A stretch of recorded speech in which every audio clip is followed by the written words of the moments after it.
na, alam mo yun? Pwede po bang mabigyan niyo ako ng pagkakataon para kahit pa paano may alam naman po kayo sa mga naging desisyon kahapon. Okay lang po ba yun? Okay lang po ba yun, ha? Kasi ayoko po na bumira sa walang kakwenta kasi yung mga nasa Facebook, yung mga nasa chat, mga trolls yun mga hindi naman natin kilala kung sino yung may pagkatao nun. Kasi kung matatapang sila, Pa-check mo nga kung nakalive nila ako. Diba? Hindi yung nagtatago sila sa kung ano-anong mga pangalan, tapos wala naman pala silang mga bayag para harapin ako. Diba? Ngayon, ganito po. Bakit po ako ay bumoto sa impeachment? Tanong nyo, bakit? Sige, interesado po ba kayo? Parang hindi. Tanong nyo, bakit? Kasi po, mahal ko kayo. Grabe, ang bula mo, no, nanay? Hindi ko na inisip yung sarili ko. Okay? Kasi ganito po yan. Alam naman natin, ngayong kalaban, bumoto ako o hindi, may sasabihin. Tama? Tama po ba? Na kung halimbawa naman, hindi ako bumoto. Diba? Hindi ako bumoto para pabor doon sa impeachment. Diba? Di magsasaya siya kasi wala na tayong pondo. Diba? Tama po ba ako doon? Ngayon, bakit ko mas pinili na bumoto na lamang? Tanongin niyo po. Ano mga barangay kayo? Anong barangay po kayo? Ate, Tuwan, anong barangay po kayo? Ha?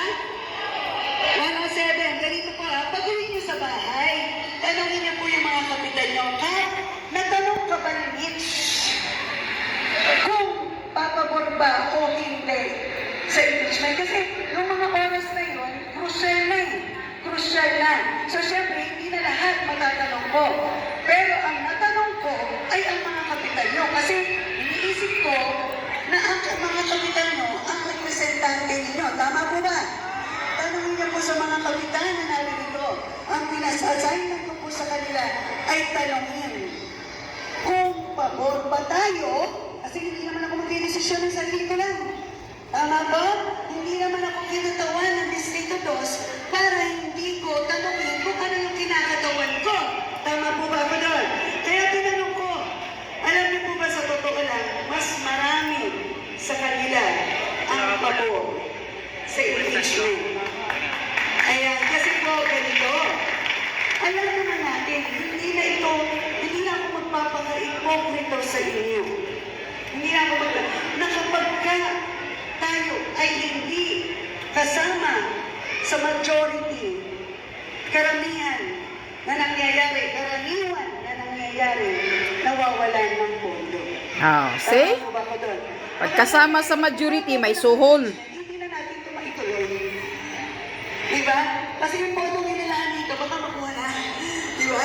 Nakukuha po ninyo. So, ano po ba? Kung kayo po ang nasa kalagayan ko, kasi nga, desisyonan ko to, o hindi ko doon desisyonan, may masasabi at masasabi yung kalaban. Tama po ba ko?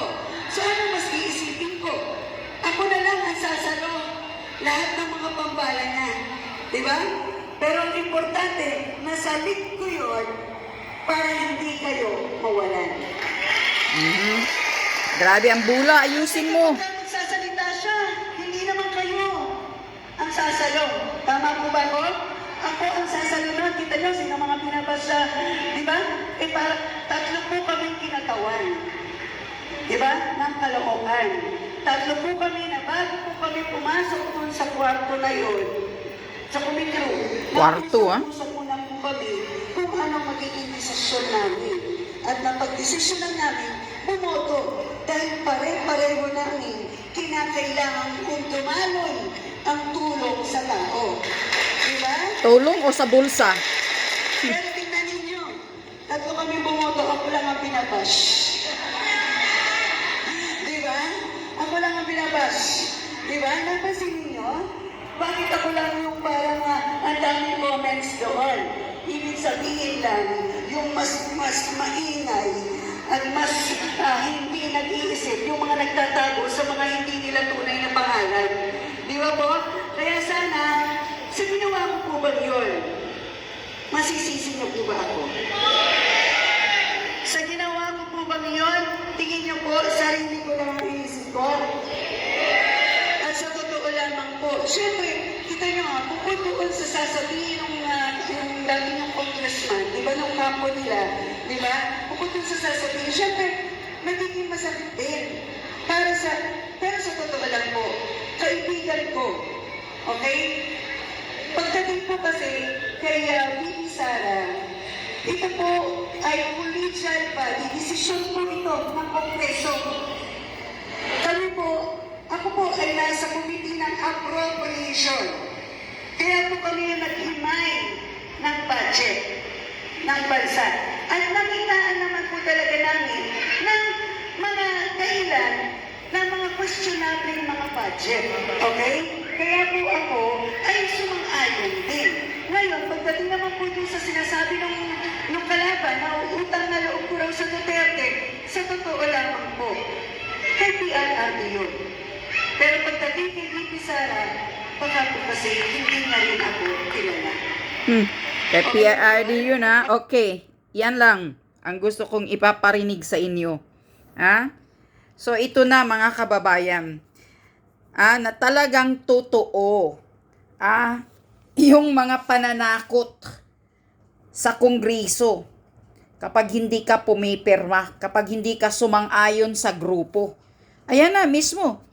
Si Congresswoman Mitch Oy, nagsasalita, 2nd District of Caloocan, na pag hindi siya sumasali sa majority, tatanggalan ng budget. O, tingnan nyo.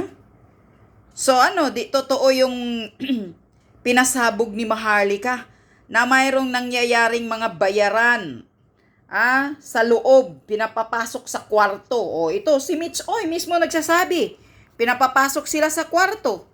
So ano to?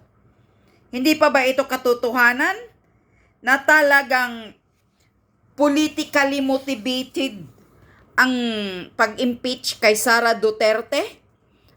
Tinatakot ang mga congressman na pag hindi pumipirma, mawawala ng budget? Hindi na tinatakot pala. Totoo. Ayan mismo si Mitch Oy, nagsasabi, marami ang nawalan ng budget dahil hindi sumasang-ayon sa majority. Hindi sumasang-ayon sa kagustuhan ng hudas nilang busing na si Tambaloslos. Kaya natatanggalan ng budget. Isa na dyan, si Pulong Duterte. Ayan talaga, sigurado. Pinag-iinitan ng todo. Ito talagang si Tambaloslos, talagang itong mga congresswoman, talagang sobrang himod puwit, dila puwit kay Tambaloslos. Dahil nga, takot mawala ng budget. At ito lang ang masasabi ko sa iyo, Mitch Oy. Kung mayroon ka, wag mo nang bulabulahin ang taong bayan na para sa taong bayan, kaya pumipirma ka. Dahil iniisip mo ang taong bayan. Takot kang mawalan ng budget. Wag mo nang bulahin ang ganun. Kasi kung may prinsipyo ka, may panindigan ka, himod-puwit ka rin noon kay Duterte, kay Tatay Digong. Kung may prinsipyo ka ay panindigan ka, alam mo ang katotohanan, alam mo kung ano ang tama. Na-proven na yan, na-clear na sa COA, na yung confidential funds ay walang ninakaw na pera doon ni VP Sara Duterte, kundi lahat may resibo. Clear na sa COA yun. Alam nyo ba yun, mga gunggong kayo? Na mga tuwadkom? Lalo na kayo mga tuwadkom dyan? Walang ninakaw si Sara Duterte na budget niya. Ni Koseng, mga hayop kayo. Kayo lang yan ang mga takot, walang bayag na tumayo sa katotohanan, kaya sumang-ayon na lang kayo, pumipirma na lang kayo sa impeachment, dahil pira din, mga mukhang pira din kayo ang habol ninyo. Huwag mo nang bulahin na para sa taong bayan. Yes, sa taong bayan, katiting lang ang ibibigay ninyo. Pero siguradong bulsa ninyo pupunta ang malaking pira. Ngayon nayupak kayo. Yan ang bagay sa inyo pag mumurahin kayo. dahil kulang pa ang mura sa mga kagagawang pagpapahirap ninyo sa mga ordinaryong Pilipino dahil sa mga pagnanakaw ninyo. Mismo na si Senator Ping Lacson, sinasabi niya na ito ang pinakakurap na budget sa buong kasaysayan, sa history. Under Marcos Bangag Adictos administration, pinakakawatan 2025 budget. Na kung ano-ano ang pinaglalagay pa nila doon. Ang nakasulat sa Constitution na dapat ang DepEd, Department of Education, ay ang magkaroon ng pinakamataas na budget dahil sa mga estudyante na para matulungan at kung ano-ano pang mga proyekto dyan. Pero ano ang ginagawa ni Tambaluslos ngayon? DPWH ang pinakamataas na budget. Mismo DPWH nagugulat. Dahil hindi naman daw sila humihingi ng ganyang kalaking budget. Imagine that? Magbulabugan na kayo. At itong akap ni Martin Romualdez talaga na 86 billion ba yun? Or 50 billion? I'm not sure. Nakalimutan ko na yung figure. Talagang hindi talaga niya matatanggal yang akap na putang inang akap mo, Romualdez ka. Ginagamit mo yan sa pamulitiko mo. Hindi ikaw ang dapat mamimigay yan. Hindi mo trabaho yan, Romualdez. Trabaho yan ng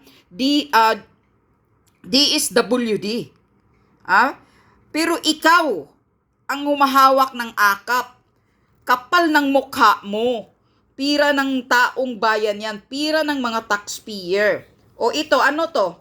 Hindi pa rin ba kayo maniniwala? Mga tanga-tangahan pa rin ba kayo? Yung iba doong mga Pilipinong nagtanga-tangahan, nagtulog-tulugan. Mismo na itong si Congressman Mitch Oy. Nilabas niya na pag hindi siya sumang-ayon sa majority at hindi siya pumipirma sa impeachment ni Sara Duterte ay mawawalan siya ng budget. Ano yan? Pira ninyo ba? Pira niya ba yan? Pira ba yan ni Martin Romualdez? Na pinagbabayad sa inyong mga hinayupak kayo kung ayaw niyong pumirma? Matanggalan kayo ng budget? Wala kayong mga panindigan, huy! Tangina ninyo. Kau din, Mitch Oy, wala kang prinsipyong kupal kang at babae ka. Kasi kung totoo, nanindigan ka, nasa katotohanan ka, na walang kasalanan si Sara Duterte, hindi ka pumipirma doon. Gaga. Di bali nang matanggalan ka ng budget. O ayan, pinalabas mo ang mga baho ninyo. Talagang pari-pariho lang kayo. Mga mukhang pirang mga kawatan. Sa Congress dyan. Mga putang ina ninyo. Sobra ng pambababoy ninyo, panluluko ninyo sa mga ordinaryong Pilipino. Ang dami nang naghihirap. Puro budget lang kayo ang iniisip ninyo pero hindi naman nakakarating sa mga mahihirap. Ang binibigyan nyo lang yung mga malalapit sa tinidor, malapit sa pinggan, malapit sa kaldero. Yung mga ni kapitan, pamangkin ni kapitan, kung ano-ano pa yun ang binibigyan ninyo, mga hinayupak kayo.